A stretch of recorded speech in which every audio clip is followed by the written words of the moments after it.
Hola amigas, hola amigos, gracias por estar en conexión con nuestra plataforma La Mesa Redonda. Les saluda el periodista Sergio Marín Cornavaca.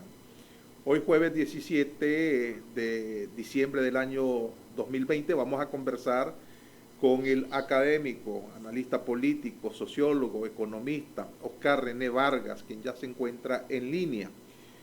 Vamos a hablar sobre economía, vamos a hablar sobre la canasta básica, vamos a hablar sobre las alzas que se han venido registrando en el país. Bienvenido, Oscar René, ¿qué tal? Un gusto tenerte por acá. Bienvenido, igualmente. Gracias. Bueno, Yo siempre, has estado realmente activo publicando artículos en el área económica, pero también hoy publicaste y lo reprodujimos nosotros en nuestras páginas de nuestra plataforma, un artículo sumamente interesante. Tal vez a lo largo del programa nos referimos a él, pero centrémonos en lo económico. Esta serie de artículos alrededor de la economía que vamos a ir viendo poco a poco, destaca ese que hablas sobre eh, la, la, la canasta básica, ¿verdad? Me gustaría que nos dieras una breve explicación de lo que está pasando y lo que podemos esperar para el próximo cierre de año con esta situación. Bienvenido nuevamente. bueno, mucho gusto, Sergio. Mira, siempre se ha dicho, o el gobierno, la política, o la propaganda del gobierno, es que la pobreza se ha disminuido. Y eso, yo no me entro a discutir esa afirmación. Lo importante es ver a la concreta. Si tenemos nosotros un salario promedio nacional de 8.000 Córdoba y que la canasta básica es de 15.000, estamos hablando que la población, que los asalariados tienen una capacidad de comprar un 44% de la canasta básica. Ahora me podrían decir, pero pueden comprar la canasta básica alimentaria. La canasta básica alimentaria que comprende 23 productos y que en los cuales no incluye ni papel higiénico, ni pasta de dientes, ni nada, es de casi 10.000 Córdoba. Es decir, que tampoco pueden comprar la canasta básica completa, alimentaria. Y esto también lo hago la referencia con las trabajadoras que están en la zona franca. El salario promedio de la trabajadora de la zona franca es de como alrededor de 7.000 Córdoba. Es decir, tampoco las 125.000 trabajadoras, ahora menos porque han perdido 30.000 puestos de trabajo. Todos esos trabajadores en la zona franca tampoco tienen la capacidad de comprar ni la canasta básica alimentaria y menos la canasta básica completa. ¿Qué significa ambas cosas? Uno, que no se alimentan correctamente, no tienen la capacidad para comprar todos los alimentos. Decir que hay un proceso que se ha dado de desnutrición o mala nutrición en los hogares nicaragüenses, en ese sector de los hogares nicaragüenses. Estamos hablando, si es salario promedio nacional, estamos hablando que más del 50% de la población está en condiciones de pobreza.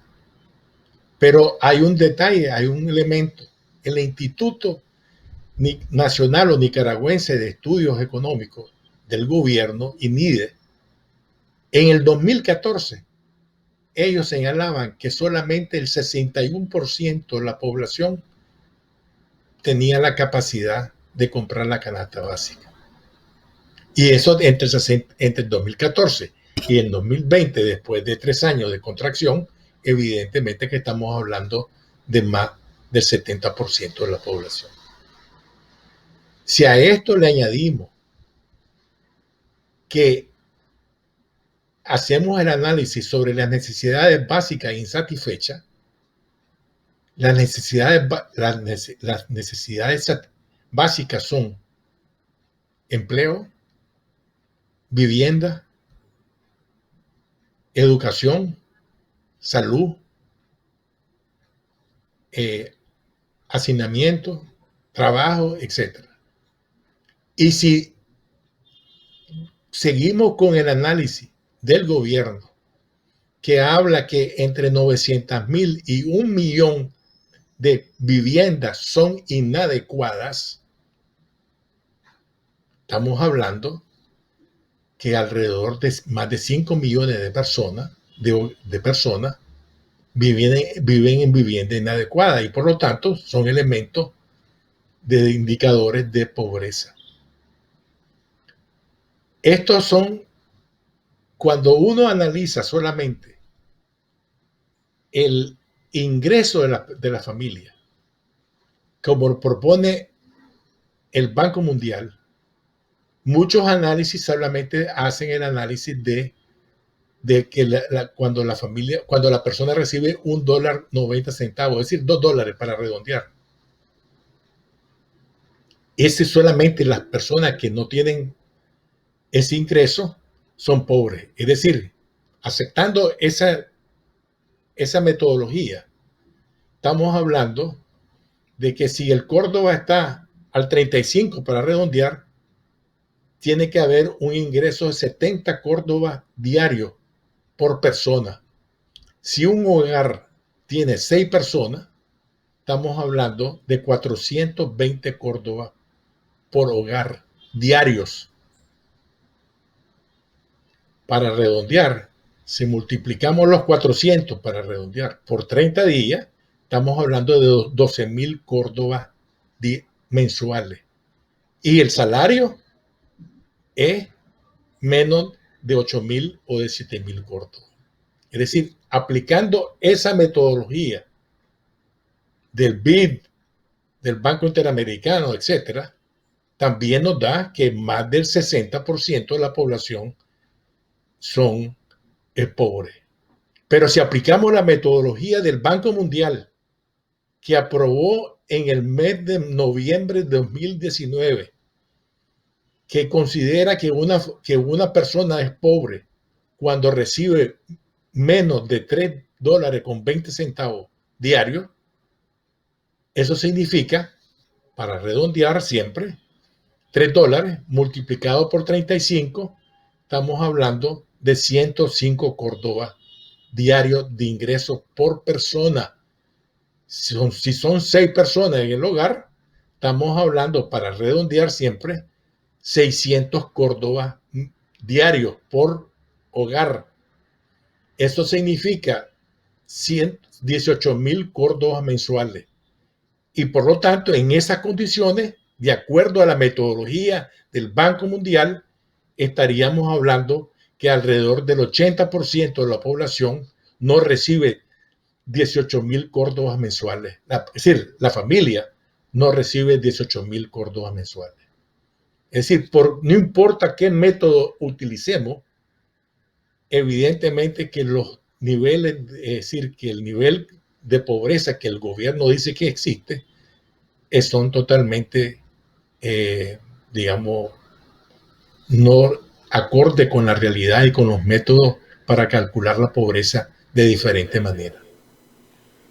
Oscar René, hay un elemento sustancial en todo esto, y es que la dictadura, en sus falacias y en sus mentiras, siempre afirmó que este era el país de la felicidad, el país donde se venía creciendo de manera sistemática, y este discurso de la dictadura fue refrendado también por el gran capital y por las cámaras de comercio y de las cámaras de industria que estaban aglutinadas en el COSEP. Entonces, en ese discurso oficial, la dictadura quiere hacer ver de que el país se quiebra ¿verdad? A partir de los acontecimientos de abril del 2018 y que en consecuencia los responsables de toda esta situación son los golpistas, unos golpistas que él no ha podido demostrar que hayan sido golpistas, es decir, los autoconvocados, los que habían venido sufriendo agravios a lo largo del tiempo. ¿Cómo entender entonces que este país esté en las condiciones que vos estás describiendo cuando hay un discurso oficial que muestra resultados totalmente contrarios, por lo menos hasta antes de abril del 2018? Bueno, analicemos hasta el 2017, pues antes de abril. Para comenzar, hay un discurso mentiroso de decir que la economía ha crecido en Nicaragua extraordinariamente. No es cierto. El promedio de crecimiento entre el 2007 y el 2017, incluyendo el 2017, es de 4.2% anual. ¿Cuál fue el promedio de crecimiento durante el gobierno del señor Bolaño? 3.8% anual. Es decir, a pesar del discurso, a pesar de la supuesta alianza en beneficio del país, Nicaragua no creció de la manera que ellos han señalado. Pero ese es un elemento. El otro elemento es si comparamos el crecimiento de Nicaragua en relación a Centroamérica. En el año 2007, Nicaragua representaba el 4.88% del Producto Interno Bruto de Centroamérica. Y en el 2017, apenas el 4.5%, digamos. Pero si nosotros analizamos también, que esa es la otra medida, cuál es el porcentaje del PIB de Nicaragua en el 2019 en relación a Centroamérica. Es decir, ¿qué porcentaje representa Nicaragua en relación a Centroamérica? En el 2019, de acuerdo al Fondo Monetario Internacional, es de 4.55%. Es decir, si el total de la economía centroamericana es 100, Nicaragua no llega al 5%. Entonces, ¿cuál es?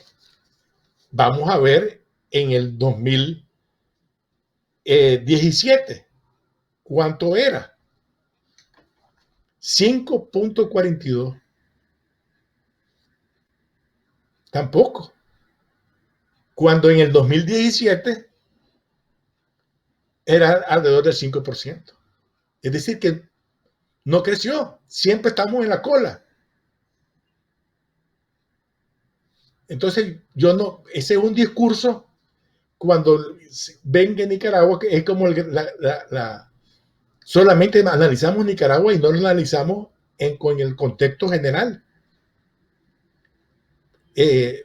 Vamos a ver, por ejemplo, Nicaragua en comparación a la América Latina. Nicaragua es apenas el 0.42%. 0.42%. Es decir, la economía nicaragüense ha sido marginal y continúa siendo marginal. ¿Por qué? Porque si hacen la misma cosa que antes. No han cambiado el patrón de acumulación del país. Siempre exportamos las mismas cosas. Los 10 productos más importantes del país son los mismos que se hacen en 1996, por ejemplo. Y sí, estaba hablando 24 años antes. No ha cambiado. Entonces, ¿cómo podemos decir que el país ha cambiado? Si las cifras nos indican lo mismo. Pero además hay un asunto que el ciudadano de a pie, el ciudadano común y corriente, como este servidor, se pregunta, uno, vos comparaste el periodo del crecimiento, del periodo del ingeniero Bolaños, ¿verdad? Del crecimiento que tenía con el periodo del dictador Ortega. Pero hay una diferencia entre un periodo y otro, y fue la bonanza económica en los precios de los commodities que tuvo el dictador Ortega en sus primeros años de gobierno. Y por otro lado, una cifra que oscila entre los 4.500 millones, que es lo expresado por algunos miembros, ¿verdad?, que sí saben de la materia desde Venezuela, que te indican que por ahí anduvo el flujo de asistencia de capital producto del arreglo petrolero que hubo en el marco del ALBA. ¿Dónde está ese dinero entonces? ¿Verdad? Si el ingeniero Bolaños dejó una mesa servida, como quedó totalmente demostrado, y pudo generar empleo y pudo mostrar ese crecimiento que pasó con el gobierno de la dictadura Ortega, ¿verdad?, recibiendo 4.500 millones de dólares por un lado, endeudándonos a niveles exagerados y además teniendo muy buenos precios a nivel internacional de los productos que nosotros sí exportamos. ¿Qué ha pasado? Fíjate bien una cosa. En el periodo solamente andamos en el periodo para que no nos digan que el periodo 2018-2020 es malo. Ya ese, hasta el 2017. ¿Qué es lo que ha recibido Ortega? Préstamos, cooperación internacional, dinero de Venezuela, las exportaciones, las remesas familiares que se incrementaron. Por ejemplo, en 1990 las remesas familiares eran apenas 200 millones de dólares. En el año 2017 era como 1.500 millones. Es decir, que favorecido por esta zona, por la emigración de los nicaragüenses. Y a eso le agregamos el dinero ilícito, el lavado de dinero, que según el banco, la Unión de Bancos Suizos, en un análisis mundial sobre el lavado de dinero, considera que en Nicaragua se lava 1.500 millones de dólares anuales en el 2017. Es decir, del 2017 para atrás, en el periodo de Ortega. Es decir, todos esos factores, diríamos que se debió haber crecido más del 8%. Pero ¿por qué no se creció más del 8%? Por el despilfarro de dinero, la ineficiencia del gobierno, que construyen mal las cosas, hacen mal las cosas. Es decir, por ejemplo, todo eso, palos, chayo palos, etcétera, son parte del despilfarro, sin contabilizar la corrupción generalizada. Y esta corrupción, ¿qué es lo que ha permitido? Que de acuerdo al mismo banco suizo que he señalado, hay en Nicaragua 210 multimillonarios. Es decir, que esta gente ha acumulado dinero, el excedente económico que el país ha producido, en lugar de ir a mejorar las condiciones de vida de la población, ha ido a enriquecer a estos 200 y pico de multimillonarios de Nicaragua. Cosa que nunca habíamos visto antes. Hemos visto, por ejemplo, que diputados que ganan $3,000 mensuales construyen casas más de $1 millón. Es decir, que esa es parte de la corrupción y parte porque el dinero no se ha expandido al conjunto de la sociedad. Y entonces la desigualdad social y la desigualdad económica se ha incrementado. Y por lo tanto la concentración de la riqueza en el 10% o en el 1% de la población también, en detrimento de todos los trabajadores. por ejemplo, el aporte salarial al Producto Interno Bruto del país es menor en el 2017 que en el 2007. Es decir, ¿qué significa esto? Que los salarios reales han caído en relación a los salarios del 2017. Es decir, realmente es una cosa que voy a ponerte un ejemplo. A pesar de toda la economía que hemos dicho que ha crecido, el salario real del promedio formal, es decir, la gente que tiene trabajo formal, según el Banco Central, en la página 170, en el 2017 fue 4.470,90 centavos. Ese es el ingreso del promedio real. Y en el 2017, 477 córdobas. Es decir, que en 12 años solamente mejoraron en 300 córdobas. Cuando en ese periodo se incrementó el número de multimillonarios en Nicaragua y se ha incrementado el número de pobres en Nicaragua, analizándolo con diferentes metodologías propuestas a nivel internacional. Ese fue el problema mayor que había en Nicaragua y que creó las condiciones para la rebelión de abril del 2018. Es decir, que si bien es cierto que fue la represión contra los pensionados en León y la represión contra los estudiantes que protestaban por el incendio de la reserva Indio Maíz, los que fueron la chispa que incendió la pradera, pero el problema es que la pradera estaba seca desde el 2007 para adelante.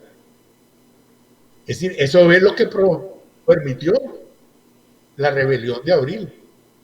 Y no es solamente que el hecho de que los estudiantes salieron y que fue un golpe de Estado preestablecido, como dice el dictador Ortega en las últimas declaraciones que ha hecho ante los embajadores que estaban acreditándose en Nicaragua. Es decir, que quiere ocultar la realidad. Y esa es la parte que quiere. ¿Por qué? Para ocultar la realidad requiere perseguir a los mensajeros de esa realidad. ¿Quiénes son los mensajeros de esa realidad? Los periodistas independientes, los medios de comunicación independientes, las plataformas digitales independientes, etcétera, etcétera. A los intelectuales independientes que persiguen el pensamiento crítico. ¿Para qué? Para ocultar esa realidad. Porque al pueblo, evidentemente, a través de los medios de comunicación que ellos tienen, le inyectan mentiras y que terminan creyendo mucha gente. Pero la realidad después es mayor, o tiene mayor fuerza que las propias mentiras. Y es lo que estamos pasando ahorita, que nos dicen de que la situación del país ya se compuso y que en 2021 va a ser una mejoría extraordinaria. No, va a haber una cierta mejoría, pero va a ser mejoría para el 20% de la población, pero no para el 80% de la población. ¿Y en qué se sustenta esa mejoría para ese 20% de la población, Oscar René? Porque vienen, digamos, los 1.000 millones y pico de dólares que van a venir, evidentemente que se van a distribuir, pero de la manera como se ha hecho la distribución hasta la fecha. Es decir, mejorar a los sectores, va a mejorar a qué sectores. Buscar cómo contentar a los sectores medios. ¿Ves? Pero no contentar al gran capital y al capitalismo. Pero voy a poner un ejemplo. ¿Qué va a pasar con la gente que no tiene trabajo? Y ya he explicado yo anteriormente. De acuerdo a las cifras oficiales, cada año se incorpora al mercado de trabajo 100.000 personas. Es decir, que en el 2017, 2018, 2020 y 2021 son 400.000 personas. Pero al mismo tiempo se han perdido 500.000 empleos. ¿Qué es lo que significa eso? Que hay 900.000 personas que no tienen empleo. En el 2021, en el mejor de los casos, se van a crear 50.000 empleos. FUNIDE en su último informe del día de ayer habla de 30.000. Yo exagero más, de decir 50.000. Pero entonces significa 850.000 trabajadores que perdieron su empleo o que no han podido conseguir su empleo, que van a seguir desempleados. Con una desventaja. Anteriormente la gente que no conseguía empleo emigraba para trabajar en otro país. Ahora no hay esa posibilidad. La prueba está que se han regresado, según el propio gobierno, 62.000 nicaragüenses que han perdido sus empleos en los otros países. Entonces estamos hablando de que va a haber una mejoría en el sector de la construcción, puede haber una mejoría en las empresas que se dedican a ese asunto, en los trabajadores que consigan empleo, 50.000, pero no va a haber una mejoría para el conjunto de la población que ha quedado desempleada. Y eso es el 80% de la población. ¿Y qué alternativas tiene este 80% de la población? Pero ojo, hay que tomar en cuenta que va a ser un año supuestamente electoral, es decir, con una mejoría aparente de un 20% y el sacrificio de un 80%, y además con un aparato de propaganda que el régimen utiliza siempre en estos casos, que se vislumbra entonces para ese 80% de la gente. ¿Qué alternativas tiene? A mi criterio tendría que protestar. Esa sería la posibilidad de un segundo tsunami del país, tsunami social, para votar este país, esta dictadura. Porque hay que estar claro, con esta dictadura no hay posibilidades de mejora de la economía del país, ni mejora de nada. Ok, en ese Va a tener sentido, la persecución. quiero jugar con el argumento que utilizan los propagandistas del régimen. Un eventual gobierno, ¿verdad? Claro. Que en la etapa post-Ortega podrá enfrentar con buen suceso este panorama económico que nos estás describiendo, o podría enfrentar este panorama económico. Me estás hablando post-Ortega. Sí, post-Ortega. No post-Ortega, no sin Ortega. Sí. Bueno, para comenzar, uno de los elementos más importantes sería eliminar la corrupción, combatir a la corrupción. Que ese es uno de los elementos que evita las posibilidades de mayor crecimiento de Nicaragua. Y por lo tanto, la impunidad. Es decir, la corrupción se mantiene por la impunidad que existe. Segundo elemento, hay que utilizar aquí la pregunta es cuál va a ser el motor de la economía para salir de esta situación. Para Ortega, el motor de la economía es el lago de Nicaragua. Lo intentó con el asunto del canal interoceánico. Se hizo uno. Pero ahora, ¿qué es lo que hizo? Pasó una ley que ha pasado desapercibida por el gran público y por los políticos tradicionales y por los políticos en general, la privatización del agua. Reformó la ley 620 y estableció la ley 1046, a través de la cual puede permitir dar concesiones privadas del agua. Entonces, Ortega está pensando que bueno, voy a ligar una cosa que es importante. Al mismo tiempo, en la bolsa de valores de Nueva York, se estableció por primera vez que se podía cotizar el valor del agua. Y el agua está cotizada a 1.233 metros cúbicos de agua, equivalente a $486. Entonces, Ortega sabe, porque tampoco no es que no sepa nada, que por el lago, por el río San Juan, sale cada segundo entre 400 y 500 metros cúbicos de agua por segundo, dependiendo la época, si es lluviosa, si es la época de lluvia, o la época seca. Supongamos,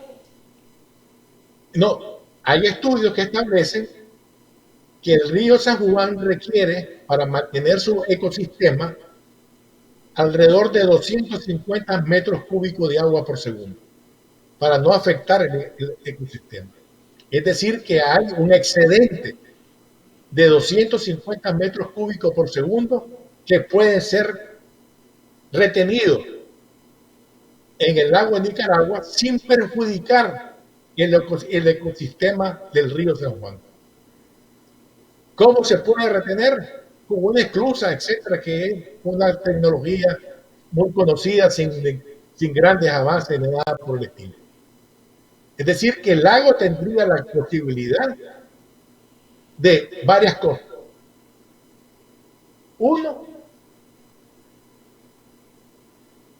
de alimentar de agua a las diferentes ciudades del país que tienen problemas, entre ellas Managua. Hay que recordar que en el tiempo de la dictadura de Somoza había un proyecto que se llamaba Más Agua para Managua, y que era el proyecto de traer el agua desde el lago de Granada a Managua, para no explotar, en ese entonces, no explotar la cuenca de Ticontep. Aquí pero además. Sí, aquí saltó por lo otro. Bueno, esa sería una de las cosas. Hasta el día de hoy, por ejemplo, se conoce que se alimentan de agua del lago Riva, San Juan del Sur, Chontales, etcétera, etcétera. Es decir, que ese es un elemento importante para que no afectar el agua.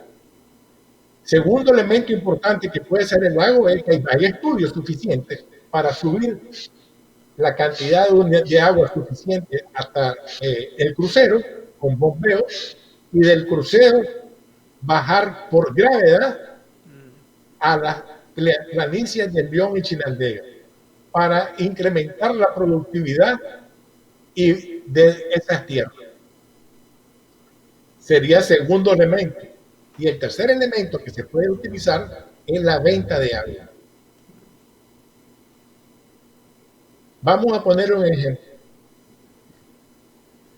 En el gobierno de Costa Rica hay un estudio de ellos que establece que hay un problema de estrés hídrico en la planicie central de Costa Rica. Cuando hablo de la planicie central, de la meseta central, mejor dicho, es Heredia, Alajuela, San José y Cartago, donde está el 70% de la población costarricense. Y en ese estudio establece que la posibilidad para resolver ese estrés hídrico es acceder al lago de Nicaragua. Bueno, supongamos que, así a grosso modo que estamos haciendo, de los 250 metros cúbicos por segundo que se quedan en el lago, después de que se van los 250 por el río, vas a ocupar, digamos, 150 metros cúbicos por segundo entre el abastecimiento de agua de algunas ciudades y el abastecer agua a la planicie de León y Chinandega. Te quedan 100 metros cúbicos por segundo. ¿Qué significa esto? Que te quedó, digamos, la quinta parte de lo que vos tenías. Es decir, que en lugar de tener un ingreso de 50 millones de dólares diarios, vas a tener un ingreso de 10 millones de dólares diarios por venta de agua. Bueno, ese es lo que está haciendo Ortega con la privatización del agua. Es decir, está poniendo en manos privadas la riqueza, es decir, la mina de oro más importante en Nicaragua. A nivel internacional se considera el agua como el oro azul. Es decir, 10 millones de dólares diarios. Es decir, estamos hablando de 300 millones de dólares al mes, después de cubrir las necesidades propias de Nicaragua. Y estamos hablando de 3.600 millones de dólares anuales, que sería duplicar las exportaciones del país actuales. En 3 años pueden hacer ese proyecto. Pero Ortega, en lugar de hacer una cosa nacional de patrimonio del país, lo que quiere con la ley 1046 es privatizar ese asunto. Y ahí ese es lo que va a vender, lo que va a tratar de vender durante la campaña electoral, si es que habla algo sobre eso. Porque lo que yo creo es que va a ocultar esta situación. Porque nadie ha querido hablar sobre este tema. Sí, ese es el negocio del futuro. Ese es el negocio del futuro, como así quiso hacer el negocio del futuro con el canal, ahora lo está haciendo privatizando el agua. Y que no es que es una idea mía, sino que ya la ley 1046 ya ha sido aprobada. Y reformaron la ley 620 y la 622, etc. Ya el control sobre el control del agua y de los acuíferos, y etcétera, ya no va a pertenecer al país, sino va a pertenecer a la concesión privada que se haga. Es decir, siempre hablamos de terratenientes, ¿verdad? De tierra y teniente. Vamos a hablar de ahora de aguatenientes. ¿Qué es? Suponemos, va a conformar una nueva clase social o un nuevo sector de la clase social que pueden ser extranjeros, bucaneros extranjeros que vienen a sacar un testaferro, una batería de testaferro. Esa es la estrategia de Ortega. Por eso es que yo estoy estudiando y voy a publicar en los próximos días un artículo sobre este punto mucho más detallado de lo que estoy hablando ahorita. Porque este es un asunto estratégico para el país. Claro, estratégico e inmediato. Correcto. Es decir, requiere muy poca inversión. Requiere inversión, pero muy poca, pues. Correcto. A ver, comparándolo, pues los países... No, yo te voy a poner un ejemplo. La desalinización del agua ya es una realidad, pero es muy cara. No. Sí. Vos cerrás el río San Juan con una esclusa y después. Y ahora, ¿cómo vas a vender a Costa Rica? Pues le pones un tubo que llegue a la frontera y a partir de la frontera ellos tienen que poner su... Sí, como Rusia vende el gas en países europeos, pues. Correcto. Sí, yo he estado en los países del Golfo Pérsico y he visto la entrada de tanqueros llenos de agua y de salida de tanqueros salida llenos de petróleo. ¿Por qué? Como bien decís vos, le sale más barato comprar agua potable que desalinizar el agua salada. Entonces es igual, aquí tenemos esta situación.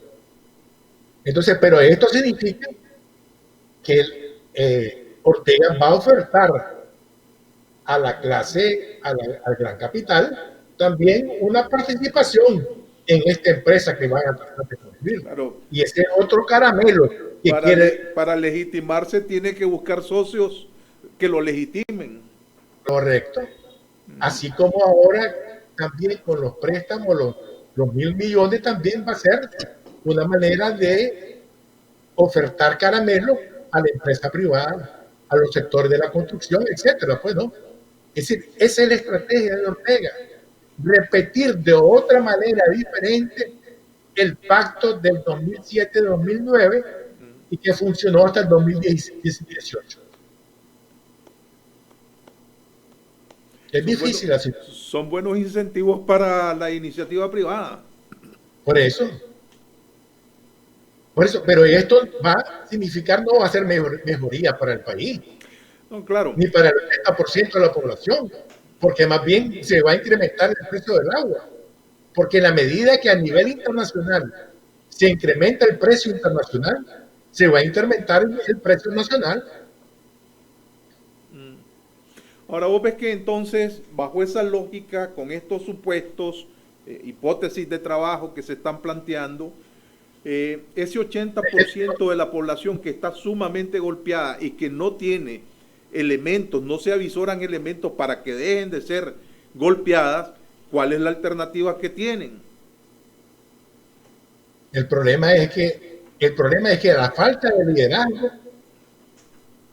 un tsunami social puede repetirse, pero sin conducción política. Eso significaría fracaso.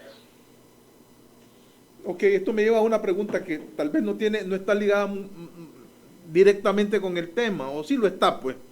Es la falta de ese liderazgo político. ¿A qué se le llama liderazgo político en términos políticos y sociológicos? Sea capaz de entender esta coyuntura. Pero entender la coyuntura no solamente electoral, por eso que yo estoy hablando de la necesidad de una estrategia multidimensional. Es decir, que abarque diferentes elementos que son importantes, como por ejemplo, en esta coyuntura, en esta estrategia multidimensional, tenés que contemplar el problema del agua. Tenés que contemplar el problema del empobrecimiento de la población. Tenés que contemplar el problema de la pobreza, pero haciendo propuestas para salir de ella. Esa sería una dimensión. La otra dimensión es lo que ellos solamente hacen, que es la dimensión electoral, que es buena. No digo que sea malo, pero es insuficiente si no tomas en cuenta los otros elementos. Entonces, si es insuficiente, Ortega juega a su favor. Y el tercer elemento es la visión de largo plazo. Es decir, ¿qué vamos a hacer desde aquí al 2030 para cumplir con los objetivos de Naciones Unidas? ¿Cuáles son? ¿Y de qué manera los vas a desarrollar? Entonces ya te he dicho algunas cosas. Luchar contra la corrupción. Ese es un elemento importantísimo. Es de que la corrupción es uno de los males más grandes que tiene Nicaragua. Que es peor. ¿Ves? Porque aquí está también relacionado con el narcotráfico. No solamente la corrupción interna de los bienes del país, sino también con la relación con el narcotráfico. Y también es la hipoteca de los bienes naturales del país. Han permitido el despale, ¿ya? Por la mafia maderera que funciona. Es decir, también esa es la otra dimensión, la dimensión del medio ambiente, que incluye el tema del agua. Pero también incluye el tema del agua no solamente alrededor del lago, sino alrededor de los ríos, de la deforestación de las cuencas hídricas de los ríos, etcétera. Es decir, que hay que tomar una medida, una cuestión completa, pero al mismo tiempo me pueden decir, sí, ya lo tenemos estudiado, pero no se oye ninguna voz que esté diciendo nada sobre ese tema. Okay. Pueden haber estudios, pero no hay una voz política que diga qué es lo que vamos a hacer, que estamos conscientes de esto, cómo vamos a resolver, cómo vamos a luchar para impedir que el lago de Nicaragua sea privatizado. Esas son partes de la estrategia multidimensional a la cual yo me refiero. Muy bien, dejémoslo ahí entonces. Vamos a ir parte por parte. Sí, tenemos que... Esto es un paquete duro. Tendríamos que hablar todos los días para poderlo ir resolviendo. Okay, aquí hay un anuncio que hacer. La próxima semana vamos a estar con Oscar René los días miércoles. Es decir, el miércoles próximo es 24 y el siguiente, es 23 y el siguiente 23. Es 30. Entonces estaremos el 23 y el 30, miércoles, con Oscar René, porque 24 y 31, pues, es muy difícil, ¿verdad?, que tengamos las condiciones para transmitir. Muy bien, Oscar René, muchas gracias por tu tiempo siempre y por darnos estas pistas para que los poderes fácticos limen sus conocimientos y los apliquen en estrategias. Muchas gracias, Oscar René. Muchas gracias a ustedes, amigos y amigas, por haber estado en conexión con nuestro programa. Tengan ustedes el mejor de los días.